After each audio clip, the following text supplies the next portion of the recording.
Quand on vous dit qu'il faut prendre le match de barrage du mois de mars au sérieux, il faut le prendre vraiment au sérieux.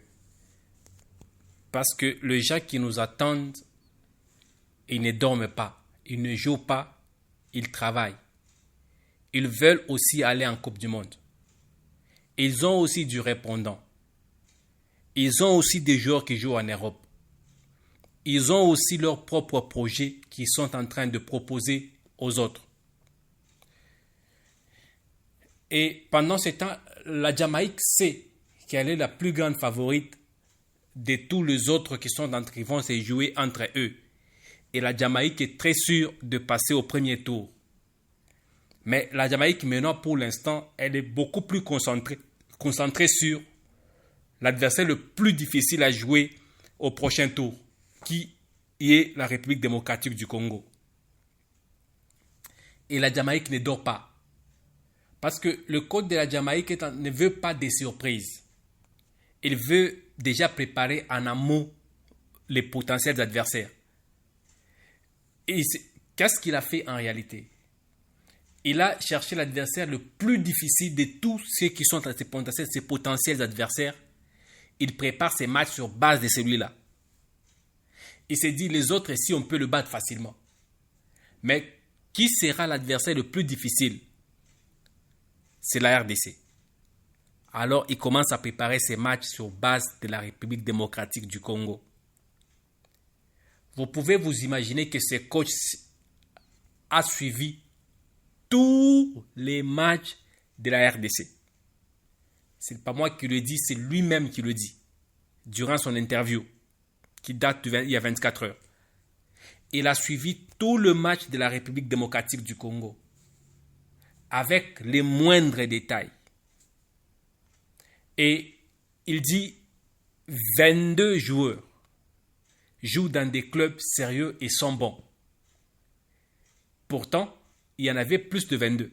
Mais il a parlé de 22. C'est qu'il a eu le temps d'étudier le 22, de les suivre en club et de voir ce qu'ils peuvent donner sur terrain. Et il est en train de préparer ses matchs sur base de ces 22-là. Pourtant, nous, on sait que dans ces 22, il y a au moins 12 ou 14 qu'il faudra évacuer. Parce que les 22 ne sont pas bons pour nous. Les 22 ne sont pas bons. Parce qu'on a eu à mesurer les 22 qui dit qu'ils sont très bons. On a eu à les mesurer au grand. D'ailleurs, pas du monde, mais d'Afrique. Ils n'ont pas été à mesure d'aller au-delà de leur grande performance. Par conséquent, pour nous, les 22 ne sont pas aussi bons qu'ils le pensent. Mais il prend quand même le temps de dire qu'ils sont bons et efficaces. Il prépare son match sur base de ces 22-là. Alors, qu'est-ce que nous, on doit faire à notre niveau? Il faut le surprendre. Il faut le temps qu'il a déjà préparé avoir Bakambo sur terrain, mais il arrive, il trouve Afimiko Pololo sur terrain. Perdu complètement. Il arrive, il trouve quelqu'un d'autre sur terrain qu'il n'avait jamais vu avant. Perdu. Parce que ce coach prend vraiment au sérieux cette rencontre du mois de mars. Parce que si on pense que c'est déjà gagné, on se fout les doigts dans l'œil parce que la Jamaïque n'est pas vraiment une équipe facile à jouer. La Jamaïque n'est pas une équipe facile à jouer. Il faudra qu'on se prépare et qu'on se prépare sérieusement. Et la préparation inclut 3 niveaux. 1, la fédération. 2, le ministère.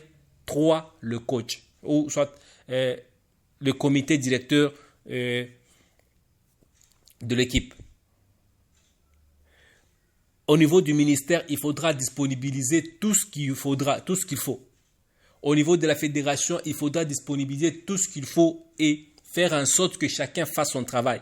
C'est lui qui doit contacter la FIFA, la CAF, qu'il fasse son travail et dans le délai.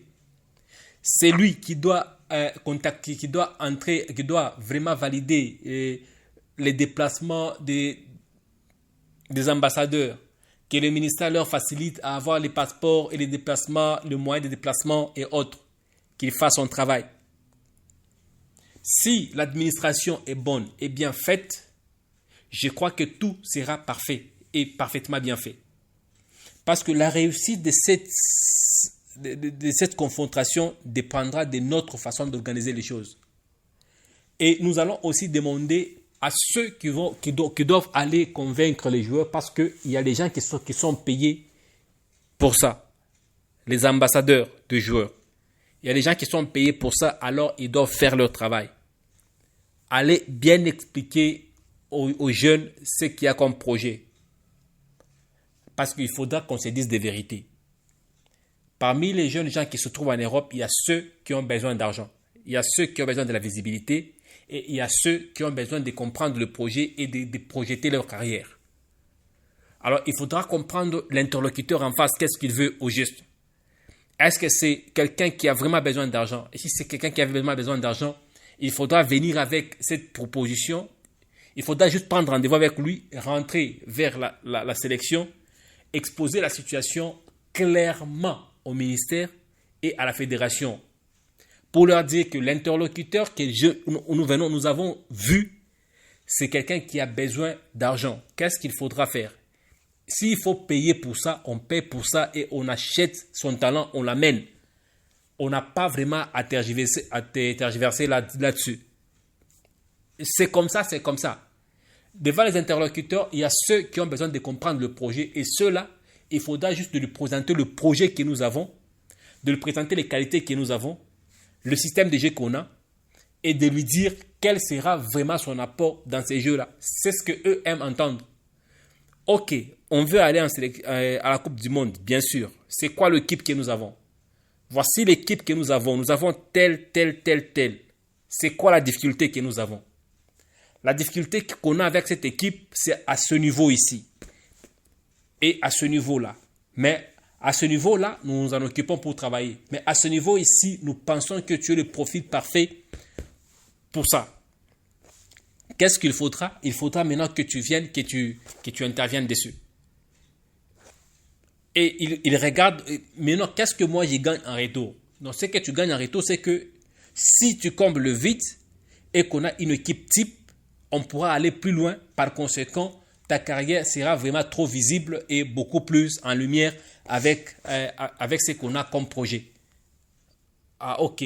C'est quoi l'idée maîtresse? Non, l'idée maîtresse, c'est qu'aller en Coupe du Monde, nous n'avons pas l'intention d'être éliminés en phase de poule. On a l'intention, s'il faudra nous éliminer, c'est à partir des huitièmes de finale. Voici nos potentiels adversaires. On aura tel comme adversaire. Voici les forces de nos adversaires. Mais si on a les armes comme ça, voici les armes que nous avons. Vous présentez le projet au grand complet à ceux qui ont besoin du projet. Ils voient le projet, ils le comprennent. Et puis il dit, ok, d'accord, je suis d'accord avec le projet. Envoyez quelqu'un qui ne sait pas. Pour les gens, pour les interlocuteurs, soit les binationaux qui ont besoin de comprendre votre projet pour donner leur accord, il faut savoir envoyer les gens qui comprennent d'abord le projet eux-mêmes, qui savent parler et qui savent convaincre. Pour ceux qui ont besoin d'argent, il faut envoyer les bons négociateurs en matière d'argent. Le faire comprendre sans lui dire qu'on va te payer, le faire comprendre qu'il y a quand même quelque chose à gagner. Parce que lui-même n'acceptera pas que c'est l'argent qu'il cherche. Comme je l'ai dit, il faudrait que les ambassadeurs fassent leur travail. En contrepartie, la FECOFA, dès lors que tout est convaincu, les joueurs sont convaincus, tout est bien fait, il faudra alors envoyer maintenant, il faudra entamer la procédure administrative. Envoyer à la FIFA, prendre maintenant leur dossier, commencer à étudier déjà leur dossier, ceux qui ont déjà joué un match, ceux qui ont déjà participé, ceux qui ont déjà des dossiers qui nécessitent la validation de la FIFA. Directement, la fédération entame déjà ce qu'il faut entamer. En même temps, on entame aussi la procédure d'obtention des passeports de service pour les joueurs qui ont déjà donné leur accord, pour que d'ici mi-février, qu'on soit déjà fixé sur la qualité des joueurs qu'on doit ramener en équipe nationale. Ce qui existe déjà, ça c'est le travail déjà du staff. ceux qui existent déjà, ceux qui doivent venir, qui sont déjà prêts à venir, et voir qui est-ce qu'on doit remplacer et qui doit continuer en sélection. Parce que ces 22 joueurs que le sélectionneur de la Jamaïque a dit ne doivent pas tous figurer sur la liste à aller en Coupe du Monde. Il y aura au moins 14 qui doivent être décapités. Qu'on se dise des vérités. Au moins 14. Ils ont joué la CAN, ils ont montré leurs limites. Merci beaucoup. Ils doivent maintenant céder la place aux autres. Quand les Bakambu sont arrivés, il y a les gens qui ont cédé de la place qui sont partis. Quand les autres sont venus, il y a les gens qui ont cédé de la place. Ils ont joué longtemps. C'est à eux maintenant de céder de la place. Aux autres qui doivent venir. Ça, c'est comme ça, c'est la vie. C'est comme ça, c'est la vie. Christopher Nkoku a joué qu'une seule compétition, 2 matchs de titularisation et c'est tout. La France l'a remercié et c'est parti. On a amené les autres. Et ça a toujours été comme ça. On te supplie, tu viens, oui, tu donnes merci, tu ne donnes pas, on te remercie encore, tu pars et puis les autres viennent. Point barre. Point barre. Et ça, c'est ce que je suis en train de dire, c'est que il faudra que les choses soient prises au sérieux parce que on a vraiment une très mauvaise habitude, nous, Congolais. On fait toujours tout à la hâte. On est à l'image d'un étudiant congolais qui ne prépare jamais ses cours, qui ne lit qu'à la veille de l'examen. Ça, c'est exactement ce que le Congolais fait dans la vie active. C'est qu'il a été à la fac, il pratique exactement pareil dans la vie active. Quelqu'un qui n'était jamais prêt à l'examen, qui ne se préparait jamais pour les examens, qui ne lisait qu'à la veille et pendant les examens, l'examen doit commencer à 9h et c'est à 6h qu'il commence à 7h qu'il est sous les arbres en train de lire. Sérieux là. On est sérieux là. Et cette personne-là a pris cette culture-là, il l'a amenée dans le travail. Et ces gens-là de la FECOFA travaillent pareil. Là, quand tu les demandes, qu'est-ce que vous faites? Non, on travaille. Vous travaillez quoi? Non, on prépare les choses. Vous préparez quoi au juste?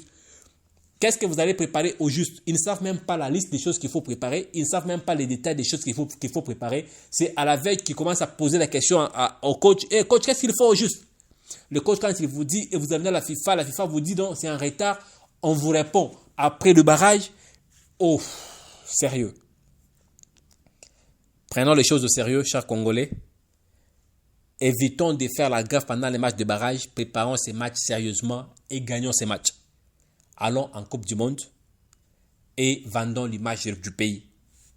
Merci et au prochain numéro.